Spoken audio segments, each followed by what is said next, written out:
OK, alors on est devant le Super B de notre ami Benoît Bilodeau. Je vais vous montrer sa carte. Et puis, je ne sais pas si mon caméraman peut zoomer.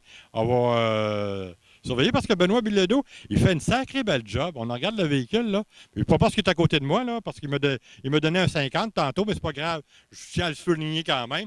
Et puis, il me contait une anecdote intéressante au niveau du Super B, en ce qui concerne l'intérieur.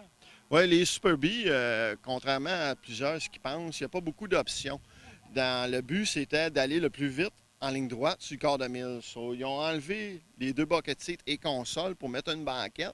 Puis on est souvent en colonne parce que c'est beaucoup. C'est une question de poids. C'est juste ça, c'était pour aller le plus vite possible sur le quart de mille avec le plus gros moteur possible. Tu pouvais avoir jusqu'au 426 mais le mien est sorti 383 et il y en a comme lié présentement 440 pour ce que. Ah ben c'est très intéressant comme anecdote. Et puis, parle-moi donc du toit de vinyle. Je suppose qu'il n'est pas né au monde avec un toit de vinyle. Il est né au monde toit de vinyle, oui, mais sauf noir. Moi, je l'aimais mieux blanc parce que c'était une option que les dealers faisaient. Ils appelaient ça, on a déjà vu des publicités en anglais, White Hat Special. Ouais.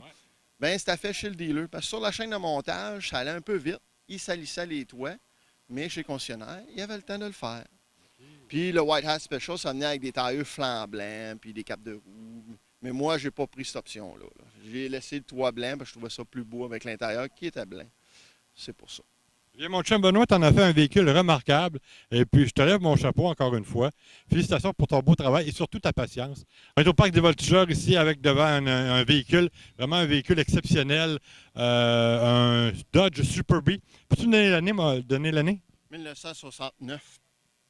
Et puis, ce qu'on est en train de voir, c'est l'évolution de la restauration de ce véhicule. On voit qu'il était dans un état vraiment pitoyable. Et puis, on a réussi à faire un véhicule assez exceptionnel.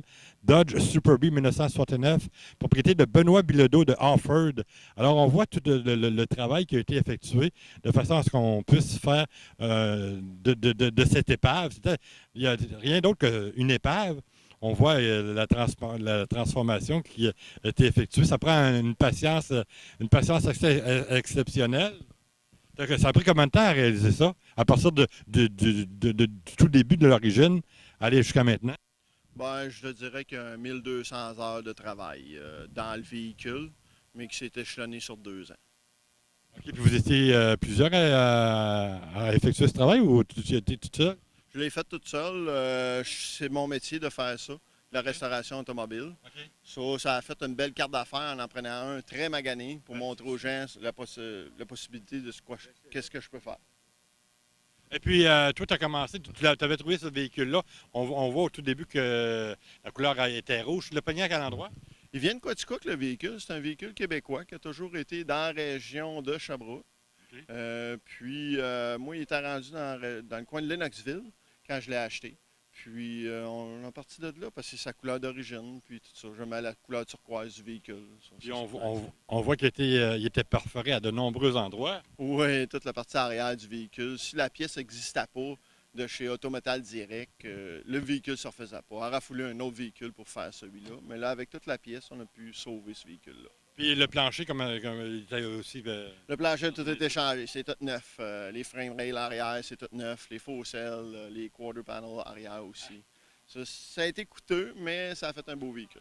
Lorsqu'on voit des passionnés de voitures anciennes, on voit la passion qui les anime, mais c'est surtout la patience. Moi, je lève mon chapeau là-dessus, voir la patience, parce qu'on va voir des images du compartiment moteur tantôt. Parlons donc du compartiment moteur. Lorsque tu en as fait l'acquisition, point de vue mécanique, c'était quoi?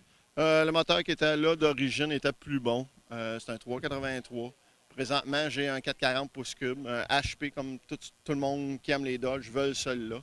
Assez performant. Assez performant, merci. Puis le moteur, ben, tout a été restauré. Puis on lui a donné un look de 6-pack avec la bolle à l'air plus grande que la norme, mais il est juste 4 barils.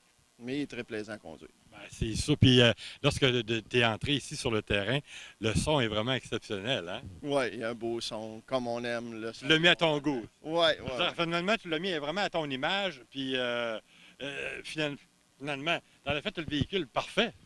Pas parfait, parce qu'il y a toujours des choses à rajouter. C'est toute une question de budget, là. Oui, exactement. Mais là, je veux dire, c'est assez exceptionnel. Puis Je lève mon chapeau là-dessus. Un Dodge Super Bee 1969.